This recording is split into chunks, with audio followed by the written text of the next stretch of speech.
제가 얼마 전에 유튜브에서 사실 영상 보여주신 분이 있었는데 400년 된 조선시대 한 미라에 관한 내용을 제가 보았습니다. 우리나라에서는 미라가 만들어질 기후가 아니지요. 미라 알아요? 미라? 미라요. 미라. 돈들 담고 있는 오! 실체. 그래요? 실체. 이집트에서는 만들어지죠. 이집트 파라오의 맞아. 미라. 영화도 나옵니다. 미라 영화도 나오죠. 근데 우리나라에서 미라가 만들어지지 않아요. 그런데 미라를 만들려면 보이죠 만들지 않으면 쉽지 않습니다. 근데 미라가 발견되는 거예요. 근데 어떻게 미라가 발견되는가 하면 그 경상도 쪽에 하씨라고 하는 그 집안에서 그 고대 무덤을 이장하려고 계획을 하고 있었어요. 근데 그 집안은 하씨 집안이지만 조상으로부터 이어져는 400년이 넘은 그런 무덤입니다. 그러니까 그 무덤에서 잘 알 수 있어요? 없어요? 없어요. 400년 넘은 무덤이 조상인지 그냥 뭐 고대 할머니라는 건 알지만 그거에 대한 내용을 잘 모르잖아요. 예.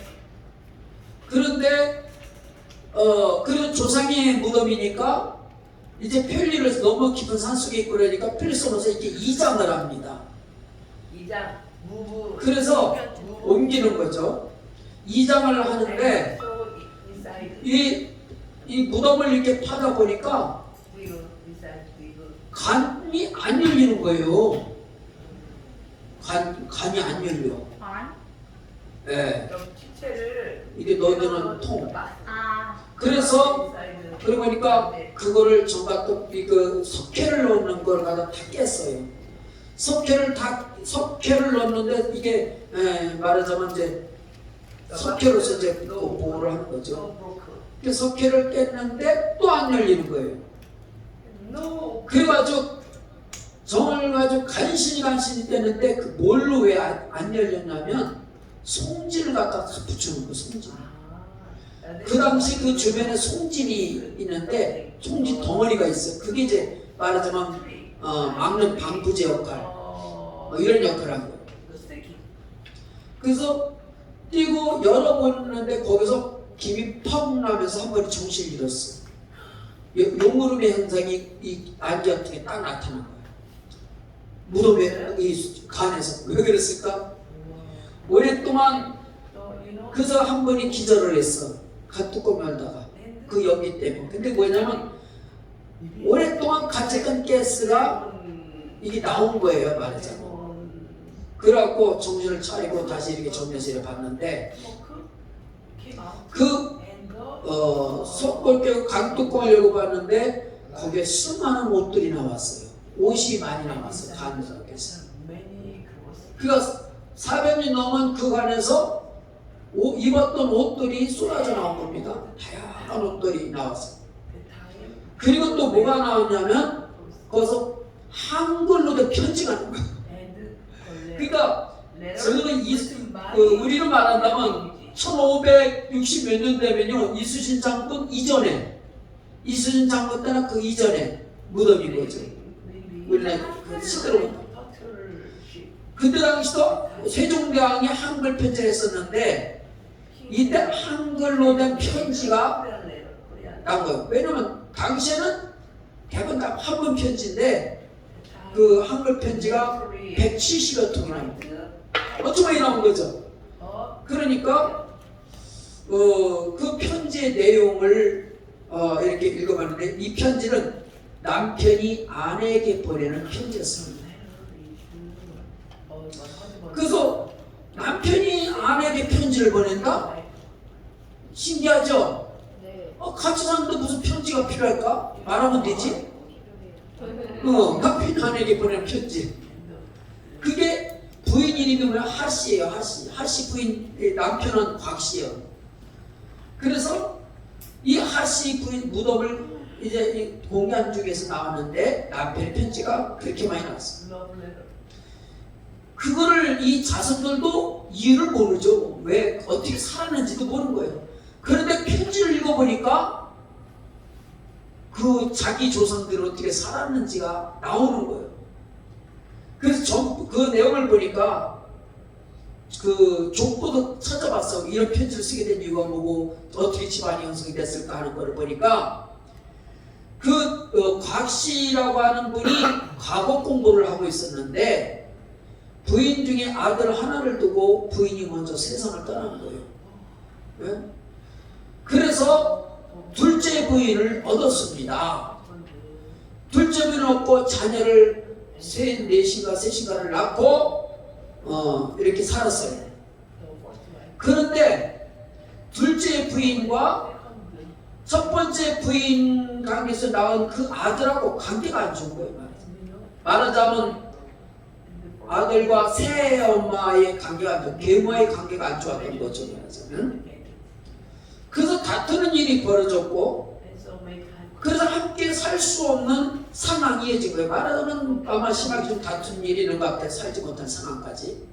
그래서 결국은 이 새로 얻은 부인을 그 자녀들과 함께 걸어서 1시간 거리 가량 떨어지는 곳에다가 따로 살도록 그렇게 한 거예요.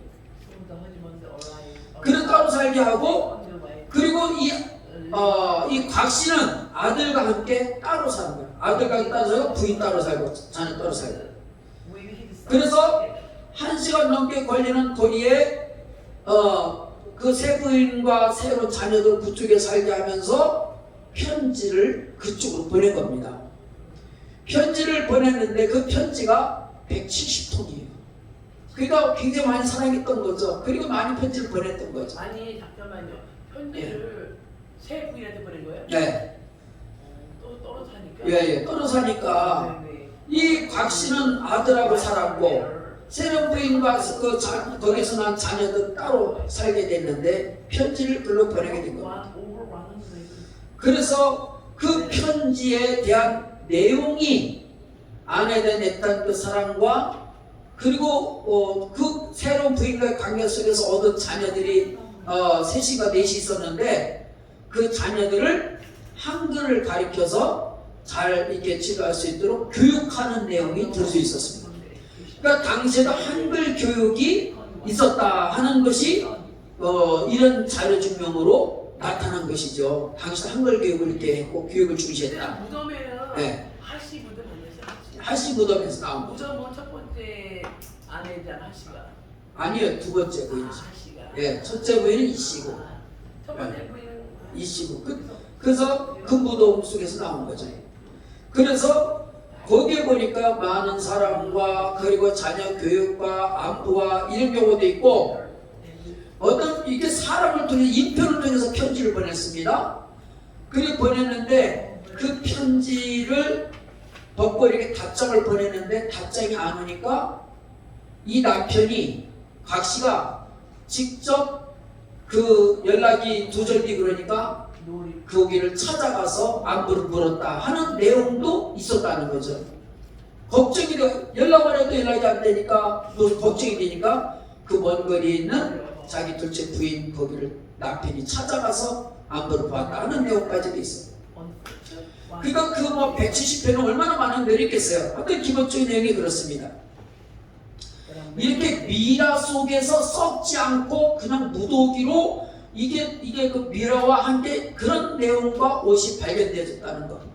400년이 지난 후에 그 후손들이 자기 조상들의 할머니가 어떻게 살았는가를 적나라하게 봤으니 캔타슬이 아니겠어요? 이런 거를 참 볼 수 있다는 거는 남편 감동이네요. 예, 얼마나 감동이 있습니다. 뭐 전에도 얘기했지만은 우리나라 무덤에 살아있는 하나의 무덤에 미래가 발견됐는데 원희 아버지에게라고 하는 편지가 발견되지 않았습니까? 네? 아들을 원이라는 아이가 있었는데 그 원이라는 아이 말고 뱃속에 아기가 또 있었어요. 근데 남편이 죽었어요. 그래서 너무너무 안타까우니까 이 원희 엄마가 남편 무덤에다가 편지를 썼는데 빽빽하게 한글로 쓴 거예요. 빽빽하게. 네. 편지 쓰면서 얘기합니다. 남편이란 이 원년마가 뱃속에 또 다른 아이가 있었는데 당신이 아니면 당신이 없이 이 아이를 낳으면 누구에게 아버지라 부르겠습니까? 그러면서 안타까움에 편지를 쓰면서 내 꿈속에라도 나타나서 나에게 말씀해 주세요. 꿈속에라도 나타나서 내가 말씀해 주세요. 이런 얘기를 했어요. 그리고 머리카락으로 만든 집시기를 만들어 가지고 미투리라 그러죠. 그걸 만들어 가지고 같이 남편 무덤에다가 같이 넣었습니다. 그거. 이것이 이정하는 가운데서 그것이 드러난 거죠. 원희 아버지에게. 이런 것들. 그리고 뭐 당시에도 보면은 자네는 어쩌고 부인이 남편에게 자네라고 이렇게 불렀다는 거죠. 자네. 네. 그러니까 우리는 자네 그러면 왜 이렇게 좀 윗사람이 아랫사람에게 자네라고 뭐 이러잖아요. 그런데 아내가 남편에게 자네는 이렇게 불렀다는 거예요. 네. 자네라고도 불렀다는. 그 당시는 어떤 그런 표현법이라든지 그런 내용들이 그를 통해서 알 수 있는 거예요. 결국 이런 내용을 보면서 과거 조상들의 삶이지만은 우리는 그 후손으로서 역사의 연장성이 있고 그 시대마다 살아가는 방식 또 시대적인 사명 이걸 가지고 살았다는 거지요. 그 시대에 있어서 그 시대에 그런 조상이 있었기 때문에 오늘날 그 자손이 있는 거 아니겠습니까? 예? 오늘 우리 조상들이 있었기 때문에 오늘날 우리라고 하는 존재가 이 시대에 우리가 살고 있는 거예요. 첨단 시대가 발전된 이 시대도 오늘날 이 시대에 우리도 우리의 이 사명을 가지고 살아가고 있는 거예요. 이처럼 2000년 전에 복음을 전했던 사도 바울의 복음의 역사가 2000년이 지난 오늘날 이 시대에 이 복음은 여러분도 받고 사도 바울이 전했던 복음은 오늘 여러분에도 이 사명이 전달되는 줄 믿으시기 바랍니다.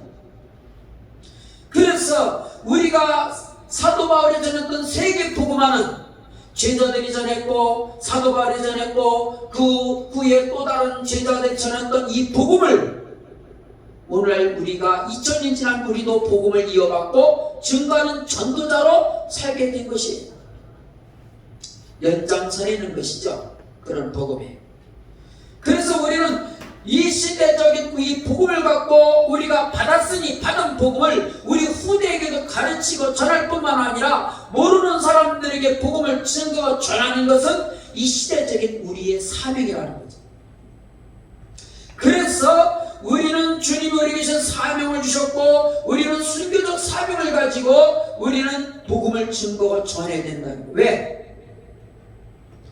오늘 여러분이 예수를 믿는다면 그리고 여러분이 사명을 여러분이 알았다면 여러분은 주님이 보낸 자인 걸 믿으시기 바랍니다.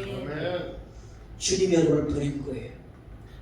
그래서 여러분을 불러주셨고 말씀을 읽게 하시며 사명을 깨닫게 하시고 부름받은 자로서 복음을 증거하고 주를 위해서 어떻게 살아야 할 것인지를 여러분이 인식하고 산다면 여러분은 주님의 부름받은 자인 것입니다. 그래서 우리는 부름받은 자로서 이 시대를 우리가 살아가야 된다는 거예요.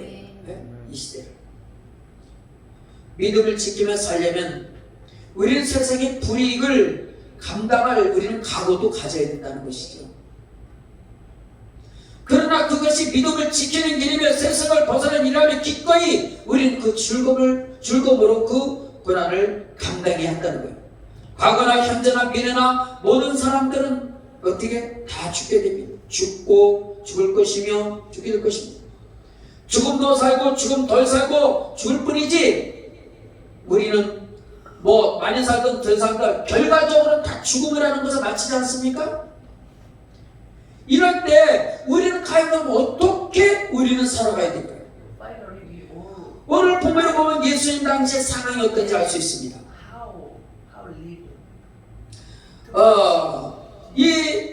한국 살았던 이 복음의 역사는 예수님 당시에 전했던 복음, 그 사도 바울이 받았던 복음, 오늘 이 시대도 우리는 증거되고 전파되고 있습니다. 근데 사탄은 복음이 증거되고 전파되는 것을 방해하고 또 그렇게 되는 것 같지 않습니다. 그럼에도 불구하고 하나님은 이 시대적인 사명을 감당하도록 그 시대마다 일꾼들을 세워주시고 뽑아주시다고 하는 거예요.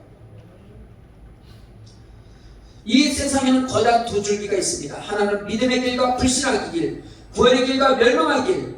이 세상의 두 줄기 중에 우리는 하나를 선택해야 돼요. 어느 길을 선택해야 되는지 그 답은 성경에서 말씀해 주고 있어요. 그럼에도 불구하고 하나님의 말씀을 거부하고 멸망에 빠진 길에서 받아들이지 않는 사람들도 있습니다. 그리스도께서는 이 구원의 길을 선포할 것을 명령하시며 그리고 또 전해드릴 것을 말씀해 주고 있습니다. 우리가 어떻게 살아야 될지 우리 사명이 무엇인지 성경 분명하게 얘기해 주고 있어요. 이걸 깨닫고 사명 감당하는 것이 바로 지혜로운 것입니다. 사탄은 많은 사람들이 복음을 듣지 못하게 하고 예수 그리스도를 믿지 못하게 합니다. 또 자기 종도를 통하여 복음 전파를 방해합니다. 때로는 협박으로, 때로는 일신천적 가해로, 때로는 비난으로, 때로는 조롱으로, 때로는 고소 고발로 온갖 수단을 내서 복음 전파를 방해하지. 그래서 복음 전파하는 일이 위축당하기도 합니다. 그러나 그럼에도 해야 할 일이기에 예수님께서는 제자들을 파송하시는 것이 바로 본문의 말씀인 것입니다. 예수님은 제자들을 파송하시면서 뭐라고 말씀합니까? 뱀처럼 지혜롭고 비둘기처럼 순결하라 말씀하십니다.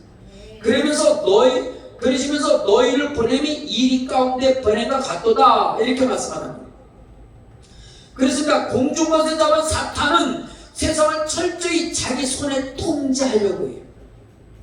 때로는 이념으로, 때로는 우상으로, 때로는 인본주의로, 다양한 수단과 방법으로 통제하려고 하죠. 이런 이리때 같은 세상 속에서 영혼들을 구원하기 위하여 오늘날 그리스도를 믿는 여러분들을 쓰시기 위해서 여러분을 불러내신 줄 믿으시기 바랍니다. 불러내십니다. 그러면 우리는 이 시대에 부름받은 자로서 어떻게 살아야 될까요? 오늘 말씀에 보면 예수님께서 제자들을 둘씩 짝지어 전도자로서 파송하시는 말씀이 납니다. 예수님은 12제자를 부르시고 제자들에게 귀신을 쫓아내는 권능을 주셨다고 말씀해 주고 있습니다. 약한 것을 고치고 죽은 자를 살리고 이런 능력을 주셨다고 말씀합니다. 그리고 유대 땅에 다니면서 천국 복음을 전하라는 거예요. 천국이 가까이 왔다고 전하면서 병든 자를 고쳐주고 죽은 자를 살리며 귀신을 쫓아내고 거저받아서 거저 베풀며 전도자로서 살라 이렇게 사명을 주셨습니다. 어느 집에 들어가든지 그 집에 들어가면 거기서 머물고 축복을 그 가정에서 빌라는 거예요. 평안을 빌라는 거예요. 그러나 축복받을 때 합당한 집이면 축복이 그 가정에 임하고 받지 못할 집이면 합당하지 않으면 그 축복이 자기에게 돌아온다. 그러니까 여러분이 누구든지 축복을 다 베풀어요. 많이 축복만을 많이. 그러면 받을 만한 사람은 축복이 임하고 받지 못할 사람이면 그 축복이 누구에게로 와요? 돌아와요. 자기에게로 반사가 된다는 거예요. 반사. 그러니까 축복이 반사가 되는 거예요. 그러니까 여러분이 축복을 많이 할수록 내가 축복이 나에게 많이 들어올 수가 있는 거예요.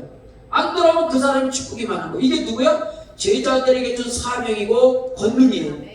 바로 예수 믿는 여러분에게 입술의 권세를 준 거예요. 축복의 권세. 예수 믿는 사람들, 이 사명받은 사람들의 입술은 굉장히 중요합니다. 그래서 여러분이 축복이 많아서 축복받는 사람에게 축복이 많고 그렇지 못한 사람은 반사돼서 내게 축복이 온다는 거. 반사. 그래. 그러므로 여러분 누구든지 축복을 많이 빌면 축복이 그 집에 임할 것이고 합당하자면 그 빈 축복이 자신에게 임한다. 그리고 복을 받아들이지 않은 마을에는 신발에 먼지를 털어버리라고 말씀합니다. 먼지를 턴다고 하는 것은 나와 상관이 없다. 축복의 말씀 전하는 건 여기 상관이 없다라고 하는 간절의 의미를 갖고 있는 거예요. 먼지, 신발을 벗어서 먼지를 털어버린다. 근데 사실 중동지에게도 안 좋은 사람에게 막 저주의 의미로 뭐예요? 신발을 벗어서 신발로 때리잖아요. 오메. 신발로 때려요.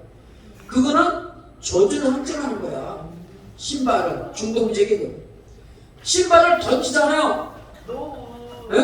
노. 그러니까 우리나라도 신발하고 그렇게 돼요. 신발 벗어가지고. 그거는 아주 이게 말하자면 신발에 먼지를 떨어버린다, 신발로 때린다. 이건 아주 이렇게 저주의 상징인 거죠.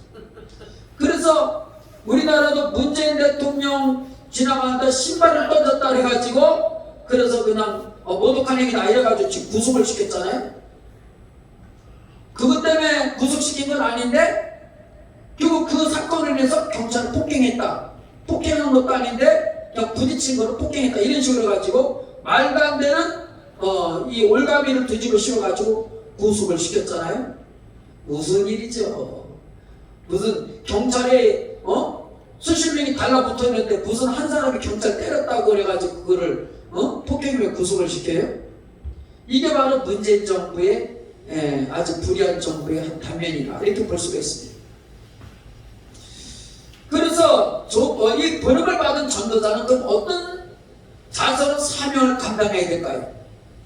첫째로 세상에 번역을 받은 자는 세상에 일이 속에 있음을 알아야 한다는 겁니다. 무슨 속에 있는 거라고요? 일이 속에 있는 거. 우리가 세상에 사는 것은 일이 때 속에 있는 것과 같다. 주님은 그렇게 말씀했습니다.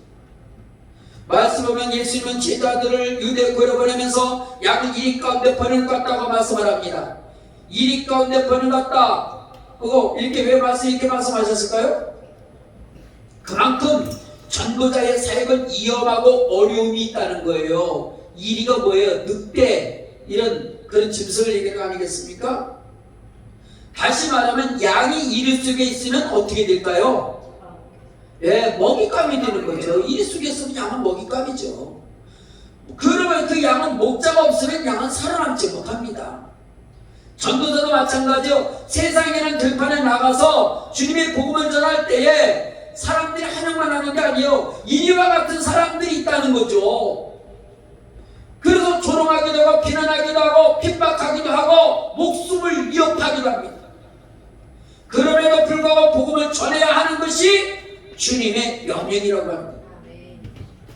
우리는 주님이 재림하여 오실 때까지 이 사명을 감당해야 된다는 거예요. 오순절에 성령 충만함을 받은 제자들은 공적인 자는 사람을 두려워하지 않냐고 담대하게